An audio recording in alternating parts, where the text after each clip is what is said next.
그 다음에 이 죄의 원죄의 개념에 대해서 사람들이 많이 아직까지도 이게 논란이 돼 있어요. 재림교회는 지금 완전히 그 개념을, 예수님의 성육신의 개념을 아담의 범죄하기 전 육체를 가지고 있었다. 이게 재림교회의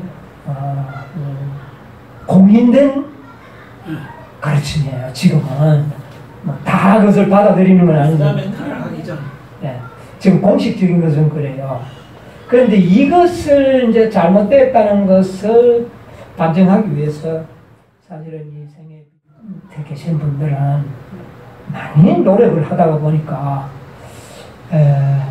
이제 그런 문제들. 그 다음에 이제 일요일 교인들의 그 원죄론 있지 않습니까? 원죄론. 일요일 교회의 그 원죄론을 인정 안 하죠. 우리도 물론 그걸 인정하지는 않습니다. 그러나 원죄의 개념이 제대로 잘 안 돼 있기 때문에,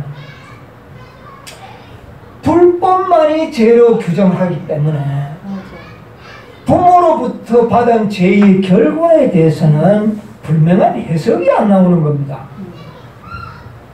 그렇죠? 아이들은 불법에 대한 죄는 없잖아요. 어린아이 때는. 그러면 그 아이는 죄인도 아니고 의인도 아닌 이상한 중간 수준에 놓이게 되는 겁니다. 왜냐하면은 불법만이 죄라고 하면은 법을 모르는 어린아이들에게는 이 죄인이라고 말할 수 없다는 거예요. 그것을 어떻게 얘기하냐면 10세 이하라든가 12세 이하는 예. 그 부모의 신앙에 따라서 구원이 결정된다. 그거는 뭐 또 그럴 수 있죠. 그러나 그거하고 어찌됐든 안 믿는 아이든 믿는 집 아이들은 불법적인 죄는 없습니다. 그러면 그 아이는 어떻게 해야 될 것이냐고 말입니다. 원죄밖에.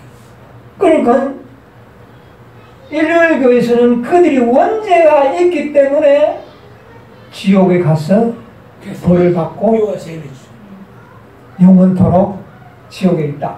그러니까 또 얼마나 불공평스럽습니까? 죄도 안 지었는데 왜 그렇게 영원토록 형벌을 받아야 되느냐, 이렇게 하니까 이것을 설명하기 위하여 만들어진 교리가 원죄입니다.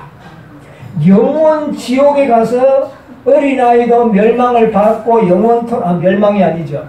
영원토록 지옥에서 타는 일이 가능하도록 하기 위해는 원죄가 필요했어요.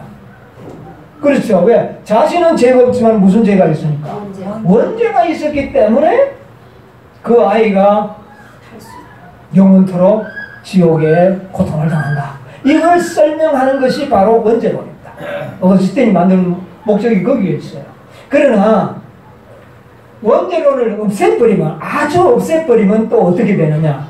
불법만이 죄라고 한다면 어린아이는 또 뭐가 아닙니까? 죄인이 아니라는 결론이 또 나옵니다. 예수님이 필요 없어. 네.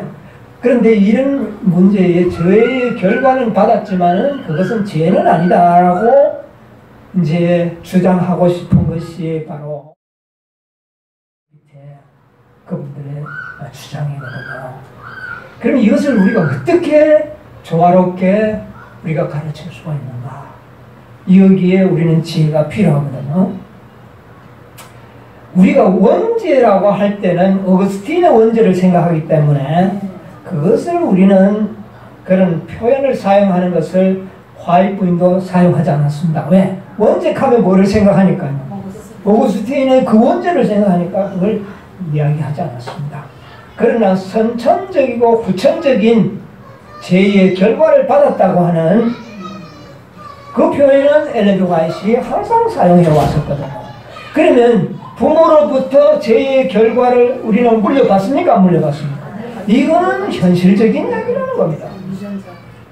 그러면 이거는 뭐라고 이름을 붙이느냐? 그러니까 재림교회는 이것도 원죄다. 이래가지고 자꾸 원죄를 사용하는데 원죄의 그 의미가 이제 달라지는 겁니다. 그러나 단어는 똑같은 단어가 자꾸 헷갈리는 거죠.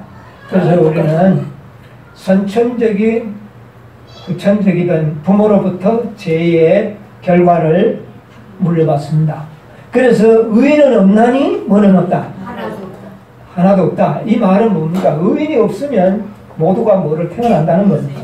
죄인이다. 그런데 어거스틴이 이야기하는 것은 죄의 제 책을 물려받는 것과 죄의 결과를 물려받는 것은 엄연히 다릅니다. 원죄라고 할 때 사실은 그 책임을 물려받는 것이 아니라 결과를 물려받는 것이 사실은 원죄죠. 왜? 우리의 불완전한 품성도 하나님이 보실 때는 뭐라 그랬어요? 죄라 그랬습니다. 우리가 완전하지 못한 자체가 뭡니까? 죄라는 겁니다. 사단이 우리를 정죄할 때에 불법적인 죄만 정죄하는 게 아닙니다. 사단도 우리의 불완전함 이것을 정죄합니다. 뭔 말인지 알죠? 사단이 딱 범죄했던 것만 정죄하는 것이 아니라 우리가 그리스도와 같지 않는 점, 성량으로 기울어지려고 하는 아주 연약성들, 이런 것까지도 사단은 정죄한다는 겁니다. 그렇다면 이런 모든 정죄에서 우리가 자유를 누려야 되는데, 그러니까 그것을 인정해버리면 자유가 없어지는 거예요. 밑에 사람들이 생각할 때는. 그러니 그거는 죄로 생각을 안 해야 그게 내 양심의 자유를 뭐 하지 않습니까? 구속하지 않는 거죠. 그러니까 그게 없다고, 짓는 죄만 죄다. 그런데 여기 이 글을 물려받는 그렇게 생각은 안 해요. 안 했지만은 아마 밑에서 듣는 사람들은 짓는 죄만 죄고 이건 아무것도 아니구나, 이렇게 생각해 버릴 가능성이 많다는 거죠. 그래서 저한테 어떤 분이 이야기할 때는 이 짓는 죄 이외에는 죄가 아니다. 그래서 어떤 분들은 전혀 어린아이들, 불법을 행하지 않고 죽은 어린아이도 구원받을 수 있다고까지 이해를 하고 설명을 하더라고요. 왜? 뭐를 안 지었으니까. 죄를 안 지었으니까. 그래서 어린아이들은 구원받는다, 이렇게까지 설명한 사람이 있거든요. 그것은 물론 이분들이 그렇게 가르치는 건 아니에요. 아닌데 이렇게 이해를 혼미하게 가르치니까 밑에서 듣는 사람은 그렇게 깨달아버리는 겁니다. 이분들이 그렇게 가르치는 건 아니에요. 내가 읽어보니까 그건 아닌데 그렇게 혼미하게 배워서 설명이 그렇게 와전이 되어버리는 것이 나오는데, 그래서 우리가 아는 것은 결과는 물려받습니다. 그러나 책임은 물려받지 않아요. 부모가 지은 죄 때문에 내가 벌을 받는 것은 아닙니다. 그건 제 책임을 지는 것이죠. 아담의 죄 때문에 내가 형벌 받지는 않습니다. 그러나 결과는 물려받습니다. 근데 그 결과가 뭐냐면은 첫째 사망입니다. 첫째 사망이고, 그러니까 사망을 두 가지로 잘 분명을 해야 되고 결과와 값을 구별해야 합니다. 죄의 결과를 물려받는 것과 값을 물려받는 것. 우리는 값은 결코 물려받지 않지만은 결과를 물려받고, 결과를 물려받았을 때 사망을 당합니다. 그러나 죄의 값을 지불할 때는 둘째 사망을 당하는 겁니다. 그래서 사람이 몇 번 죽는 사람이 나오느냐 하면은 제일 적게 죽는 사람은 한 번 죽는 사람이고 한 번도 안 죽는 사람도 있죠. 한 번 죽는 사람은 이거는 뭐 성경은 자는 것으로 비유합니다. 이건 죽는 게 아니고 자는 것이죠. 네. 바보 천치들은 한 번 죽으면 끝납니다. 네. 이건 다 이해하잖아요. 왜? 결과로 죽는 거예요. 왜? 그가 부모로부터 받은 그 죄의 결과는 믿지 않는 어린아이들. 예. 그런 아이들은 1차 죽음으로써 끝이 나고. 자손들도 젖먹는 어린아이들도. 예, 그렇겠죠. 전혀 어린아이들은 1차 죽음으로써 끝납니다. 그러나 장성하여 불법적인 죄를 지은 자들은 그 책임을 받습니다. 여기에 대한 책임이 있죠. 그래서 이것을 구별을 해야 되고, 그 다음에는 제 책임과 제의 결과, 그 다음에 사망을 거기에다 결부시켜서 첫째 사망과 둘째 사망, 이걸 결부시켜야 됩니다. 제 책을 물려받은 사람은 둘째 사망을 경험해야 되고, 제의 결과만 받은 사람은 첫째 사망을 경험하게 되는 거예요. 전혀 다른 것이죠. 죄번 주는 사람이 있어요. 그 다음에 이 죄의 근본적인 정의를 이해할 때의 품성 변화에는 엄청난 차이가 옵니다.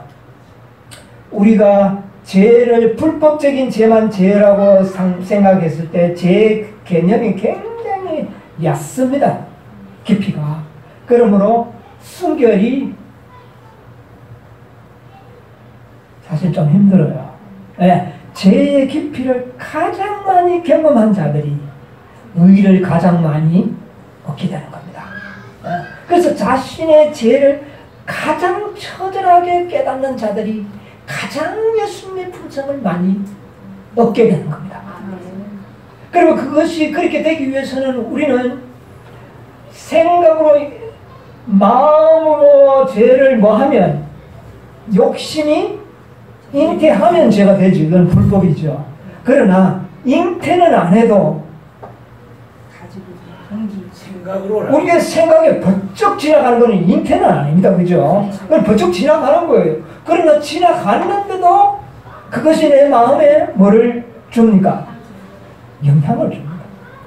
그런 것까지도 우리는 앞으로 뭐 하게 될까요? 고통을 느낍니다. 거기에 대한 회개가 깊어지는 거죠. 그래서 우리는 과거에 꼭 불법적인 죄만 할 때는 딱딱딱 요것만 죄지 그 다음에는 다 변명할 수가 있었어요. 그러나 우리가 회개의 경험이 깊어지면 잠시 내가 유혹을 받을 뻔했던 이런 상황까지도 어떻게 될까요? 주님이요, 내가 이렇습니다. 변명이 없어지는 거예요. 네. 이렇게 깊어질 때에 그리스도의 품성을 배울 수 있습니다. 이것을 가장 처절하게 느낄 때에 진짜 온유하고 겸손됩니다. 온유 겸손이 내가 하려고 되는 게 아니에요. 온유 겸손은 죄를 깊이 느낄 때에 오는 결과입니다. 죄를 모르는데 온유 겸손하다. 그거는 다 빈말입니다. 그러나 자기의 죄를 깊이 느끼면 온유하고 겸손해질 수 없습니다. 그래서 이적이 뭡니까? 회개하는 것도 이적이라 그랬잖아요. 그러니까 깊은 회개는 이적입니다. 이게. 그 깊은 회개는 불법적인 죄 짓고 회개하는 건 당연하죠. 그게 뭐 그 깊은 회개입니까? 그게 아니거든요. 그리고 그 다윗이 자기의 죄를 용서함 받았지만은 베드로는 그 죄를 용서함 받았지만은 그 죄에 대해서 회개가 이제 나 회개했으니 됐다고 했습니까? 아니요. 일평생 그 죄가 그것은 두려움과 협박을 주는 두려움은 아니지만 내 죄로 인하여 그리스도의 명예에 심각한 손상을 끼치고 이렇게 했다는 것을 깨달을 때 그 회개는 더 어떻게 될까요? 깊어지고 깊어지는 거예요. 그러니까 겸손해지죠.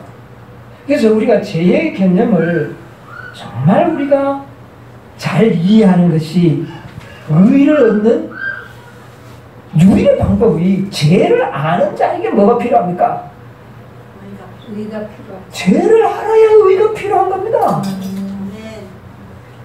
그런데 불법적인 죄만 죄라고 생각한다면 굉장히 얕아지죠. 이런 점에서 이런 각도가 여기 보면 이런 표현들은 아주 문제가 있거든. 죄를 짓지 않아도 죄인으로 태어나고 존재한다면 구태여 우리에게 자유의 의지가 왜 필요하겠습니까? 이 말은 참 맞는 것 같으면서 들려지지 않습니다. 그죠? 자유의 의지를 가지고 불법을 했을 때만 죄인이지 나의 의지가 없이 죄인이 됐다는 것은 그거는 내 자유의 의지와 다르지 않아. 이것은 죄의 결과와 죄 책임을 받는 것에 대해서 이것은 분명한 구분이 돼야 되는데 이런 점들 이렇게 하면은 여러분 우리는 사단의 여러 가지 또 우리 문제들이 상당히 좀 확실하게 그런 것이 이런 것들이 이제 표현들이 있고 그래서 그것을 가장 잘 설명해 주는 것이 로마서 5장 12절입니다. 12절에 나오는데 로마서 5장 12절만 좀 보고 오늘 마치도록 할게요. 간단한 문제니까. 로마서 5장 12절을 보세요. 5장 12절 보세요. 그러므로 한 사람으로 말미암아 죄가 세상에 들어오고 죄로 말미암아 사망이 들어왔나니 이와 같이 모든 사람이 죄를 지었으므로 사망이 모든 사람에게 이르렀느니라. 예, 그거 봅시다. 이름으로 그랬어요. 이름으로 한 사람으로 말미암아 어떻게 됐습니까? 죄가 들어왔죠. 또 죄로 말미암아 뭐가 왔습니까? 이게 1차 사망입니다. 이거는 한 사람 아담을 통하여 그 누구도 다 죽게 됐죠. 다 죽게 된 거예요. 예. 이것은 죄의 뭡니까? 결과입니다. 모든 사람이 죄를 지었으므로 이제부터는 내가 태어나고 난 다음에 이제는 얼마간 지나면 내가 또 뭐를 짓습니까? 내가 죄인이기 때문에 뭐를 지을 수밖에 없어요. 사실은 그리스도를 알기 전에는 내가 뭐를 지을 수밖에 없어요. 이거는 피할 길이 없습니다. 내가 뭐기 때문에? 죄인이기 때문에 죄를 짓는 겁니다. 네. 모든 사람이 죄를 짓는 거예요. 어느 누구도 여기에는 제가 어린아이들을 보지만은 저는 요즘 나다이를 보면서도 나영이하고 있고 엄마가 나다이한테 좀